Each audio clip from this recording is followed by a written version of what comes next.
Hello mga katigangers. Almusal na naman. Ang walang kamatayang oatmeal na may mayonnaise at saka raisin na pinatuluan ng honey. Ito yung almusal ko. Hindi nakakasawa.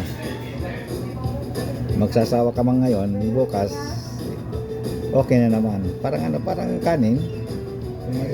Mabubusog ka pero hindi ka magsasawa.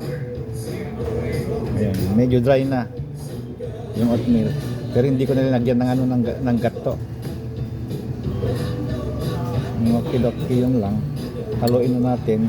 Magiging medyo basa-basa rin yan pag pag nahalo kasi yung honey at saka yung mayonnaise malulusaw Ayan.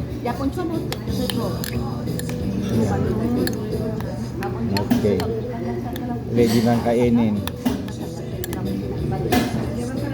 Yung isang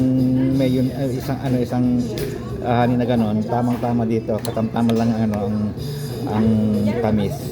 Aking panulak ay brewed coffee nga nakamulagat.